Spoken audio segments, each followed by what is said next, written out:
ശരിയാണ്, അത്രത്തോളം സ്ട്രഗിൾ ചെയ്തിട്ടുണ്ടായിരുന്നു, അത്രത്തോളം വിമർശനങ്ങളൊക്കെ ഏറ്റുവാങ്ങിയിട്ടുള്ള വ്യക്തിയാണ് മെസ്സി. ഇപ്പോൾ അത് നേരെ തിരിഞ്ഞിട്ട് ക്രിസ്ത്യാനോ റൊണാൾഡോന്നൊക്കെ എത്തിക്കണം. അങ്ങനെ ഇനി ഏതാനും മണിക്കൂറുകൾ മാത്രമേ ഉള്ളൂ പോർച്ചുഗലിൻ്റെ അതുപോലെ തന്നെ ഉസ്ബെക്കിസ്ഥാൻ്റെ മാച്ചിന് വേണ്ടിയിട്ട്. അപ്പോൾ ഞങ്ങളിങ്ങനെ ചെക്കന്മാരിങ്ങനെ സംസാരിച്ചിരിക്കുമ്പോൾ അതിൽ ഞാൻ നോട്ട് ചെയ്തൊരു കാര്യമാണ്, ഞങ്ങളതിൽ അർജൻറ്റീന ഫാൻസ്, ബ്രസീൽ ഫാൻസ്, പോർച്ചുഗലുണ്ട്, സ്പെയിനിൻ്റെ ഉണ്ട്, ജർമ്മനിൻ്റെ ഒക്കെ എല്ലാവരുടെയും ഫാൻസ് വരുന്നുണ്ട്. പക്ഷേ മിക്ക ആൾക്കാരുടെയും മനസ്സിലുണ്ടല്ലോ ഒരു ടീം കപ്പടിക്കണമെന്ന് നല്ല ആഗ്രഹമുണ്ട്. അതൊരു വ്യക്തി കാരണം, അതാണ് പോർച്ചുഗൽ, ക്രിസ്ത്യാനോ റൊണാൾഡോൻ്റെ. ആൾ അതിനും വേണ്ടിയിട്ട് നല്ലപോലെ സ്ട്രഗിൾ ചെയ്യുന്നുണ്ട്. ചെക്കന്മാർ ഞാൻ സംസാരിച്ചിരിക്കുമ്പോൾ ഞങ്ങൾ നോട്ട് ചെയ്തൊരു കാര്യം, ഞാൻ അങ്ങനെ നോട്ട് ചെയ്ത കാര്യമാണ്.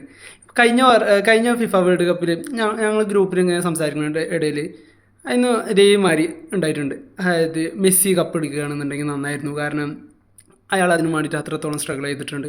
സംഭവം ശരിയാണ്, അത്രത്തോളം സ്ട്രഗിൾ ചെയ്തിട്ടുണ്ടായിരുന്നു, അത്രത്തോളം വിമർശനങ്ങളൊക്കെ ഏറ്റുവാങ്ങിയിട്ടുള്ള വ്യക്തിയാണ് മെസ്സി. ഇപ്പോൾ അത് നേരെ തിരിഞ്ഞിട്ട് ക്രിസ്ത്യാനോ റൊണാൾഡോന്നൊക്കെ എത്തിക്കണം. കാരണം അയാൾ ഇത്ര വർഷമായിട്ട് അയാൾ നാടിനും വേണ്ടിയിട്ട് അയാൾ ചെയ്ത കാര്യങ്ങൾ, അതുപോലെ അയാൾ സ്ട്രഗിൾ ചെയ്യണതും അയാളെ വിമർശനങ്ങളും മറ്റു കാര്യങ്ങളൊക്കെ കേൾക്കുമ്പോൾ എല്ലാവരും എന്താണ് കളിൻ്റെ ബേസിൽ നോക്കുകയാണെന്നുണ്ടെങ്കിൽ ടീമിനെ അയാളൊക്കെ നമ്മൾ നല്ല പോലെ വിമർശിക്കുന്നുണ്ട്.